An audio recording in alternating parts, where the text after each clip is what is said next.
Salut à tous, c'est Aristocrate, je suis content d'être de retour derrière la caméra. En 2024, il faut que tu gagnes du muscle. Moi, ça fait maintenant 7 mois que j'ai fait 7276 pompes par mois. Je vais t'expliquer que c'est simple, que toi aussi tu peux faire la même, sans te prendre trop la tête. Alors tu peux te demander qu'est-ce que ça apporte les pompes. Les pompes, c'est pas seulement pour gagner des muscles. Il y a des répercussions positives dans tous les domaines de ta vie. Je veux vraiment que tu aies des résultats rapides. Alors au lieu de te cacher les merdes, conseil pour la fin de la vidéo, pour tout niquer dans tes séances de pompes, voici 4 astuces pour te motiver à les réaliser le plus rapidement possible. Numéro 1, tu fais péter ta basse avec de la bonne musique. Astuce 2, la règle des 10 secondes. Je t'explique. Tu dois faire un décompte dans ta tête de 10, 5 ou 3 secondes pour te pousser à l'action. Astuce 3, tu enlèves ton t-shirt pour te donner un boost d'ego. L'astuce numéro 4, c'est que tu te fixes un objectif de faire une seule pompe. Tu t'obliges à en faire seulement une. Puisque c'est qu'un seul petit effort, ça va te pousser à l'action pour continuer tes séries. Alors voilà, sans trop tarder, on va passer direct dans la présentation pour que je te montre tous les autres conseils. Et abonne-toi pour avoir plus de vidéos comme celle-ci. Salut mes aristocrates, je suis heureux d'être de retour derrière la caméra. Dans cette vidéo, je vais vous expliquer comment j'ai réussi à atteindre 7276 pompes par mois sans trop d'efforts et sans aller à la salle. 7276 pompes par mois, c'est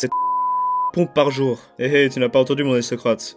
Et oui, je vais te dévoiler ça à la fin. Tout d'abord, je vais vous montrer les résultats, ce que ça m'a apporté dans la vie et ce que ça peut t'apporter à toi dans ta vie. Après, je vais t'expliquer comment facilement atteindre plus de 7276 pompes par mois. Et après, si vous êtes gentil, je vais vous donner en bonus mon programme d'entraînement offert avec les 6 types de pompes que je fais. Alors tout d'abord, les résultats. Voilà, je peux bouger la caméra de spi. Comme vous pouvez voir, je suis pas le plus musclé, mais je suis pas non plus en skinny bitch. Et la plupart des gens qui vont à la salle, ils font moins bien que moi qui a tout fait à la maison. Et moi, je veux créer une révolution sur Instagram. C'est dégueulasse comme tout le monde crache sur les personnes qui montrent leur physique. Les skinny bitch, ils vont dire que tu veux de la péter, alors que c'est juste ton train de vie, tu veux montrer tes accomplissements. Comme un aristocrate l'a dit, l'entraînement mène à des muscles, qui mènent à des femmes, qui mènent à plus de confiance, qui mènent à essayer de nouvelles choses dans sa vie, et qui ensuite mènent à réaliser des nouveaux niveaux d'excellence masculine dans tous les domaines de sa vie. Alors ce que ça m'a apporté d'être musclé, ça m'a apporté un boost de confiance. Comment? C'est grâce à l'habitude, grâce à la discipline du sport. Ça aide à forger mon identité, ma personnalité, et c'est très important d'avoir une bonne identité forgée pour pas être le NPC numéro 188, ça a aidé à forger mes principes, mes valeurs. Dans n'importe quel cas, à 7 heures, je vais faire du sport. Et ça crée des répercussions positives sur tous les domaines de ma vie que je vais expliquer maintenant. Tout d'abord, la boxe, c'est important d'en faire dans sa vie. Et grâce au sport, grâce aux pompes, j'ai acquis une confiance pour aller au club de boxe. Parce que ça peut être dur de faire le premier pas. Après, mentalement, ça aide de faire du sport. Ça m'a permis d'être plus productif, d'être plus vif dans mon cerveau grâce à mes gains. D'être musclé, ça crée aussi un respect entre hommes. T'es plus respecté. Les gens, inconsciemment, ils te voient comme une valeur plus forte, donc ils t'écoutent. Tout ce que tu dis devient plus important à leurs yeux. Alors Charo, ouais bien sûr, avoir un meilleur corps ça aide bien sûr avec les femmes. Et pour atteindre la masculinité parfaite, il faut être fort dans tous les domaines de sa vie. La force c'en est un, de soulever tout ce qu'il faut soulever, d'être la protection pour sa femme, d'être capable de se défendre.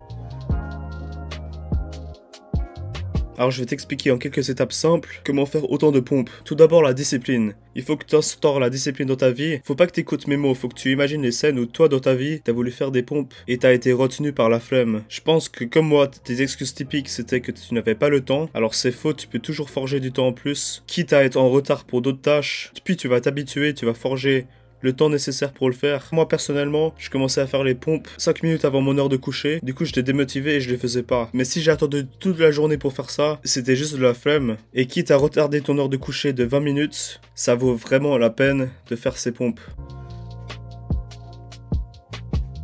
Alors voici les autres étapes, je les spoil direct. C'est d'avoir des objectifs et d'avoir une routine de sport claire et précise. Alors pour les objectifs, tu ne peux pas avoir d'objectifs à la salle où ils sont très différents à ce que tu peux faire à la maison. Moi perso, je préfère les objectifs à la maison, je préfère avoir des objectifs de calisthénie parce qu'au bout de moment tu n'arrives plus à soulever plus de poids, ça dépend de ta taille, de ton poids, mais en calisthénie tu peux toujours atteindre tes nouveaux niveaux. Moi je voudrais faire la planche horizontale, le muscle up et les pompes en colonne droite. Et toi aussi, il faut que tu mettes des objectifs un peu comme ceci.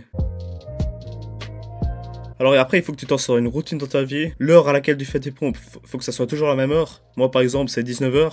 Après, j'ai mis repas parce qu'il faut que toujours que tu fais des pompes avant le repas. Après le repas, tu te sens fatigué parce que ton corps il est en digestion de nourriture. L'endroit, il faut que tu te fixes un endroit où tu fais tes pompes. Par exemple, moi c'est dans ma chambre parce que j'ai mon équipement. Après, il faut oublier l'effort. Moi, je me rends même pas compte que je fais des pompes tellement c'est naturel. Il faut pas que ça soit un effort que tu fais chaque jour. Sinon, tu vas rapidement avoir la flemme et arrêter parce que tu vas relier les pompes à un mauvais souvenir. 7276 pompes par mois, c'est 350 pompes par jour. Alors ce que je fais moi perso en ce moment, je fais les pompes pas tous les jours, je fais les pompes 2 jours, un jour repos, 2 jours, un jour repos. Ok, alors j'espère que t'as kiffé cette petite vidéo mon aristocrate. Ce que tu viens de voir, c'est les meilleurs conseils possibles pour créer ta propre routine de pompe et commencer à sérieusement devenir musclé. Et si tu veux aller une étape plus loin et avoir mon propre programme de musculation, je ne vais pas le partager au monde entier. Et pour mes plus gros fans, tu auras le droit à ce programme. Il te suffira d'aller sur Instagram, de commenter sur ma dernière publication programme, et je vais t'envoyer le programme de YouTube en privé. La vidéo contient tout le matos que j'utilise, de pourquoi je choisis ces pompes là, et les 6 positions de pompe que je fais quotidiennement.